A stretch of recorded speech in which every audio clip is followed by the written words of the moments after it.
Breaking news. ఒక్కసారి ఈ వార్తను చాలా క్లియర్గా వినండి. నేను చూపించబోయే దృశ్యాలను కూడా మీరు చూడండి. మీ హృదయం ద్రవించడం ఖాయం. సహజంగా ప్రసవం అనేది ఏ మహిళకైనా పునర్జన్మగా ఉంటుంది. ఆ సమయంలో వచ్చే నొప్పులను కూడా నరకంగా ఉన్నప్పటికీ కూడా ఒక 12 బిడ్డకు జన్మనివ్వబోతున్నాను అని స్త్రీ ఆ నొప్పులను పంటి బిగున భరిస్తుంది. నిజానికి ప్రసవ సమయంలో మనందరం ఏం చేస్తాం? అంబులెన్స్లో సేఫ్గా హాస్పిటల్కి తీసుకువెళ్తాం. ఇంకా చెప్పాలి అంటే డాక్టర్ని అడిగి ఏ డేట్ అని అడిగి ముందుగానే హాస్పిటల్కి తీసుకుని వెళ్తాం. కానీ మన్యంలో ఉన్న స్త్రీలు, గిరిజన గ్రామ ప్రాంతాల్లో ఉన్న స్త్రీలు నరక యాతన అనుభవిస్తున్నారు ఈ ప్రసవ సమయంలో. డోలీల్లో ఆ స్త్రీలను, గర్భిణీ స్త్రీలను భుజాల మీద మోసుకొని తీసుకువెళ్లాల్సిన దుర్భర పరిస్థితుల్లో మన్యంలో ఉన్నారు అక్కడ స్త్రీలు. అలాంటి ఘటనను ఊహించుకుంటే మీకేమనిపిస్తుందో మీ అభిప్రాయాన్ని కమెంట్ బాక్స్లో తెలియచేయండి. ఎలా ఉంటుందో మీకు ఇప్పుడు నేను కళ్ళ కట్టినట్టుగా చూపించబోతున్నాను. ఆ దృశ్యాన్ని నేను మీకు చూపించబోతున్నాను. ఒకసారి చూడండి. అక్కడ భారీగా వాగులు ఉప్పొంగి ప్రవహిస్తూ ఉన్నాయి. అక్కడ ఉన్న పురుషులంతా ఒక మహిళను కర్రకు డోలిగా కట్టి ఆ డోలిలో పడుకోబెట్టి ఆసుపత్రికి ప్రమాదకర స్థాయిలో నడుం లోతు నీళ్లలో తీసుకుని వెళ్తున్నారు. ఆ డోలిలో ఉన్న స్త్రీ పురిటి నొప్పులు పడుతూ ఉంది. ఒక బిడ్డకు జన్మనివ్వబోతోంది.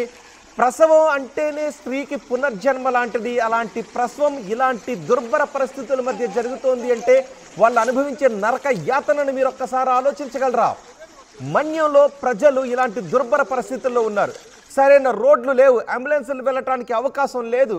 చూడండి, నడుంలోతు నీళ్లలో ఒక వాగును ప్రసవంలో ఉన్న పురుటి నొప్పులతో ఉన్న ఒక స్త్రీని డోలిలో కూర్చోబెట్టి ఒక కర్రకు కట్టి జాగ్రత్తగా వాళ్ళు తీసుకొస్తున్నారు. అలా తీసుకొస్తూ ఉన్నప్పుడు ఆ వాగులో పట్టు తప్పిందంటే ఆమె పరిస్థితి ఎలా ఉంటుందో ఒకసారి ఆలోచించండి. ఆ నీటిలో నడుంలోతు నీళ్లలో తీసుకొస్తూ ఉన్నప్పుడు ఆ డోలిని మోస్తున్న వ్యక్తి పట్టు తప్పింది అంటే, మడమ తిరగబడింది అంటే, కడుపులో బిడ్డను మోస్తూ నొప్పులు పడుతూ ఉన్న ఆ స్త్రీ పరిస్థితి ఎలా ఉంటుందో ఒక్కసారి ఆలోచించగలరా? కనీసం ఆమెను రక్షించడానికి ఎంత నరకయాతన అనుభవించాలి? అక్కడ ఖచ్చితంగా ఒక మెడికల్ టీం కూడా అందుబాటులో ఉండాలి. అలాంటి చోటకి ఒక మెడికల్ టీం ఎప్పుడు అందుబాటులో ఉండాలి. సరైనటువంటి రోడ్లు లేక ఇలాంటి ప్రసవ సమయాల్లో నరక యాతన అనుభవిస్తున్నారు అక్కడ స్త్రీలు.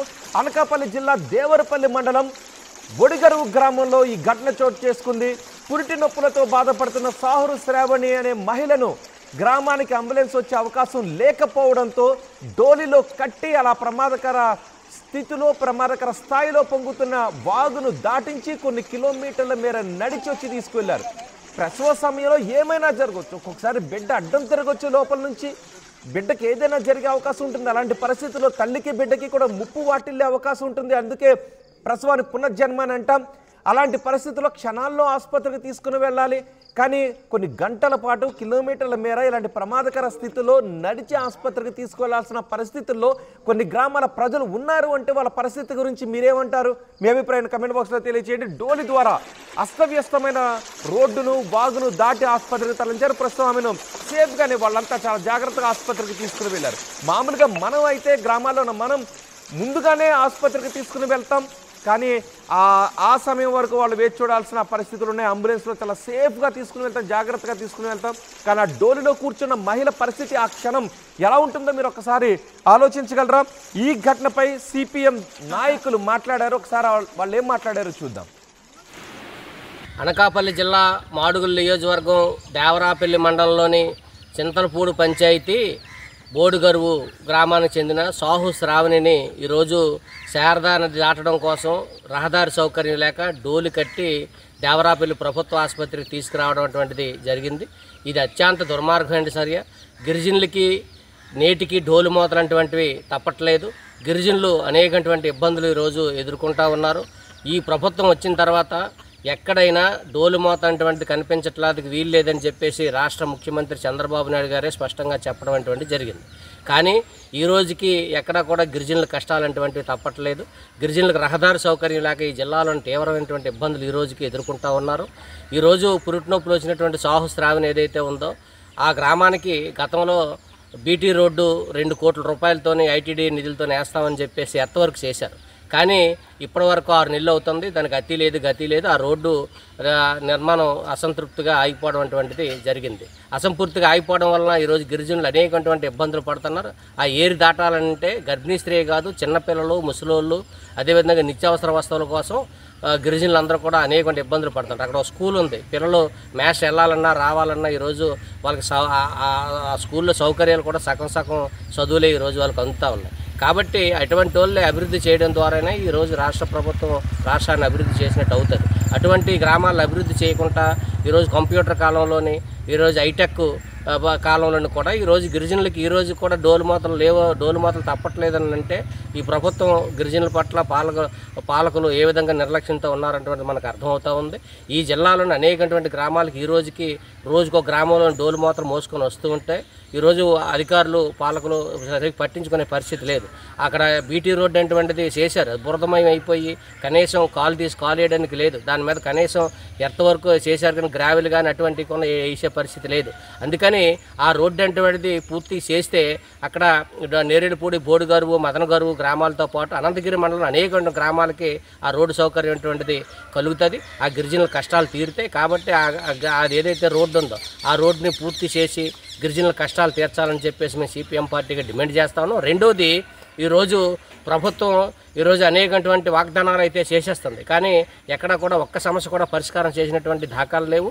అందుకని ఏదైతే సమ్మిది, సింతలపూడి ఆ పంచాయతీల్లోని సింతలపూడి పంచాయతీలోనే బోడుగరు, నేరేడుపూడే కాదు, బలిపురం, వీరభద్రపేట గ్రామాలకు కూడా ఈరోజు రోడ్డు సౌకర్యాలు లేవు. మదనగరు రోడ్డు సౌకర్యం లేదు, కళ్యాణ గుమ్మకు రోడ్డు సౌకర్యం లేదు. అనేకటువంటి తీవ్ర ఇబ్బందులు పడేటువంటి పరిస్థితి ఈరోజు గిరిజనులు కనబడుతుంది. ఆ డోలు మూతని ఈరోజు గర్భిణీ స్త్రీని తీసుకొస్తూ ఉంటే కన్నీళ్ళు వచ్చేటువంటి పరిస్థితి ఈరోజు కనిపిస్తూ ఉంది. కాబట్టి ప్రభుత్వం వెంటనే స్పందించి ఆ రోడ్డుని పూర్తి చేసి గిరిజన గ్రామాలకు రోడ్డు సౌకర్యం కల్పించి ఈరోజు గిరిజనులు ఆదుకోవాలని చెప్పేసి మేము సిపిఎం పార్టీగా ఈ ప్రభుత్వాన్ని అధికారులు డిమాండ్ చేస్తాం. పురిటి నొప్పులతో బాధపడతారు, పురిటి నొప్పులతో ప్రసవానికి సిద్ధంగా ఉన్న ఆ నొప్పుల బాధను పంటి బిగువున పట్టుకొని డోలులో కూర్చుని ఆ మహిళ వేదనను అనుభవించింది. ఆ దుర్భర పరిస్థితుల్లో ఆమెను ఆసుపత్రికి తీసుకుని వెళుతూ ఉంటే ప్రస్తుతం ఆ మహిళ పరిస్థితి ఎలా ఉంది, అసలు అక్కడ రోడ్లు లేకపోవడానికి కారణం ఏంటి, వివరాలన్నీ అందించడానికి మా ప్రతినిధి శివరామకృష్ణ ఉన్నారు. శివరామకృష్ణ, ఏంటి ఘటనపై జిల్లా అధికారులు ఏం చెప్తున్నారు? రోహిత్, నిజంగా చెప్పాలంటే ఈ గిరిజనులకు ఈ తప్పని కష్టాలనే చెప్పాలి. ఈ డోలీ మోతలు, ఈ డోలీ కార్యక్రమాలు అది ఎప్పటి నుంచో వస్తూనే ఉన్నాయి. ప్రభుత్వాలు మారినా ఇదైతే మారట్లేదు. విషయానికి వస్తే రోహిత్, అనకాపల్లి జిల్లా మాడుగులు నియోజకవర్గం దేవరాపల్లి మండలం చింతలపూడి పంచాయతీ బోడిగరువు గ్రామానికి చెందిన సాహో శ్రావణి. ఈ సాహో శ్రావణి అనే గర్భిణికి సోమవారం ఉదయం పురిటి నొప్పులు వచ్చాయి. దీంతో గ్రామస్తులు ఆమెను డోలీ కట్టి దేవరాపల్లి ప్రభుత్వ ఆసుపత్రికి అయితే తీసుకెళ్లారు. ఈ గ్రామానికి రోడ్డు అసంపూర్తిగా నిలిచిపోయింది. ఈ గత ప్రభుత్వం కానీ ఈ ప్రభుత్వం కానీ గత ప్రభుత్వం వేసి ఆపేసింది, ఈ ప్రభుత్వం దాని మీద అయితే శ్రద్ధ వహించలేదు. దానివల్ల ఈ గిరిజనులకైతే ఈ కష్టాలు అయితే తప్పట్లేదు రోహిత్. గిరిజనులు నానా అవస్థలు పడుతున్నారు. రోడ్డు నిర్మాణానికి వెంటనే పూర్తి చేసి వెంటనే గిరిజనుల కష్టాలు తీరాలని చెప్పి సిపిఎం కానీ ఈ ప్రజా సంఘాలు కానీ ఈ గొంతెత్తి వేడుకున్నా ఎవరు పట్టించుకునే పరిస్థితి అయితే లేదు. అయితే సార్వత్రిక ఎన్నికల ముందు ఐటీడీఏ నిధులతో సుమారుగా 2 కోట్లతో రోడ్డు సౌకర్యం కల్పించాలని చెప్పి గత ప్రభుత్వం అయితే ఎర్త్ వర్క్ కూడా మొదలుపెట్టింది. అయితే ఎన్నికలు అయిన తర్వాత కూటమి ప్రభుత్వం పట్టించుకోకపోవడం, ఎక్కడ పనులు అక్కడే నిలిచిపోయాయి. అయితే రోడ్డు సౌకర్యం లేక గిరిజనులు, గర్భిణీలు శారదా నది దాటించలేక గ్రామస్తులు డోలీ మోసుకొని వెళ్తూ ఉంటుంటారు. అయితే ఈ రోజు తెల్లవారైతే ఈ సంఘటన అయితే నెలకొంది. కూటమి ప్రభుత్వం అధికారంలోకి వచ్చిన తర్వాత ఏ గ్రామానికి డోలీ మోతలు ఉండకూడదని చెప్పి స్వయాన రాష్ట్ర ముఖ్యమంత్రి ప్రకటించారు. కానీ గిరిజనులు డోలీ మోత అయితే తప్పడం లేదని చెప్పి వీళ్ళైతే వాపోతున్నారు. అయితే అధికారులు ఇప్పుడు తాజాగా ఈ ఘటన తర్వాత జిల్లా కలెక్టర్ కానీ జిల్లా స్థాయి మెడికల్ అధికారులు కానీ ఎవరైనా రియాక్ట్ అయ్యారా? రోహిత్, ఇంకా ఎవరు అయితే అందుబాటులో రాలేదు. ఈ మన ఆర్టీవీ కథనం తర్వాత కూడా వీళ్ళు స్పందిస్తారా లేదా అనే విషయం చూడాలి. మన ఆర్టీవీ మనం వెళ్ళి కలడం అయితే జరుగుతుంది వాళ్ళని. అయితే ఈ నిజంగా ఈ అసంపూర్తి పనులతో నిజంగా చాలా ఇబ్బంది పడుతున్నారు. అయితే ప్రస్తుతానికైతే ఇంకా అధికారులు ఎవరు స్పందించలేదు. అసలు దీని మీద ఎటువంటి యాక్షన్ తీసుకుంటారు, అసలు నిజంగా అసంపూర్తిగా ఉన్న పనిని పూర్తి చేస్తారా లేదా అనేది వేచి చూడాలి రోహిత్. అయితే గర్భిణీ స్త్రీలే కాదని గ్రామాల్లో ముసలివారు కూడా చిన్నపిల్లలతో పాటు నిత్యావసర వస్తువులు కూడా తీవ్ర ఇబ్బందులు అయితే పడుతున్నారు రోహిత్. వెంటనే ఈ డోలీ మూతలు అరికట్టాలని చెప్పి అసంతృప్తిగా నిలిచిపోయిన రోడ్డుని వెంటనే పూర్తి చేయాలని, గిరిజనుల కష్టాలు తీరాలని ఈ సిపిఐ నాయకులు కానీ ప్రజా సంఘాలు కానీ అయితే ప్రభుత్వాన్ని అయితే వేడుకుంటున్నారు రోహిత్. రైట్ శివరామకృష్ణ, మన్యంలో మహిళలు దుర్భర పరిస్థితుల్లో ఉన్నారు.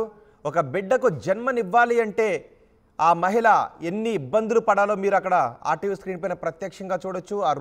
ఆ ఊళ్ళకి రోడ్లు సవ్యంగా లేవు. ఆ ప్రసవ వేదనతో బాధపడుతున్న మహిళను, ప్రసవానికి సిద్ధంగా ఉన్న ఆ మహిళను ఆసుపత్రికి తీసుకుని వెళ్ళటానికి ఒక కర్రకు డోలి కట్టి ఆ డోలిలో ఆ మహిళను కూర్చోబెట్టి కొన్ని కిలోమీటర్ల మేర గంటల పాటు నడిచి వాళ్ళంతా తీసుకుని వెళ్ళారు. ఎన్నాళ్ళ నుంచో ఈ దుస్థితి మారాలి, వాళ్ళకి అక్కడ సవ్యంగా రోడ్లు వేయాలి, ఇన్ఫ్రా కల్పించాలి అని ముఖ్యమంత్రి కూడా ఆదేశాలు జారీ చేసినప్పటికీ జిల్లా స్థాయి అధికారులు పట్టించుకోకపోవడం వల్లే ఈ దుర్భర పరిస్థితులు అక్కడ నెలకొన్నాయని చెప్తున్నారు. ప్రస్తుతం ఆ మహిళను ఆసుపత్రికి తరలించారు. ఆసుపత్రిలో ఆ మహిళ సేఫ్గా ఉంది ఇప్పుడు. కానీ మధ్యదారిలో ఏదైనా జరిగితే, ఇలాంటి ప్రమాదకర పరిస్థితుల్లో వాగు దాటేటప్పుడు ఏదైనా పట్టు సడలితే అక్కడ ఎటువంటి ప్రమాదం జరిగే అవకాశం ఉంటుందో మీరేమనుకుంటున్నారు? మీ అభిప్రాయాన్ని కామెంట్ బాక్స్లో తెలియజేయండి. ఒకసారి ఆ దృశ్యాలు చూడండి. అలాంటి వాగులో మామూలుగా ఒక్కరు నడిచి వెళ్ళడమే కష్టం. అలాంటిది ప్రసవ వేదన పడుతున్న మహిళను అలా డోలి కట్టి ఎంత జాగ్రత్తగా వాళ్ళంతా తీసుకుని వెళ్తున్నారో, ఎంత ప్రమాదకర స్థితిలో ఆ వాగును దాటించారో చూడండి. ఇప్పటికైనా జిల్లా అధికారులు ఈ ఘటనపై స్పందించాలి అని కోరుతున్నారు.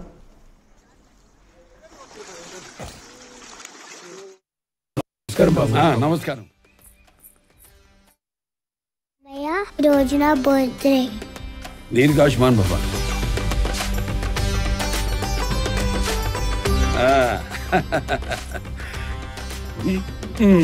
ఎందుకన్నయ్యా బంగారం? మీ ఆశీర్వాదం చాలు. బంగారం అంటే ఖర్చు కాదమ్మా, భవిష్యత్తు సంపద. ఆడపిల్ల వయసుతో పాటు దీని విలువ పెరుగుతుంది. అమ్మాయికి ఐశ్వర్యమైన అందమైన బంగారమే. బాయ్ చెప్పు మామయ్య. ఆ ఐశ్వర్యాన్ని మీకు నమ్మకంగా అందిస్తుంది వేగా జ్యువెలర్స్. వేగా జ్యువెలర్స్, వెలలేని వైభోగం, తరుగులేని నమ్మకం.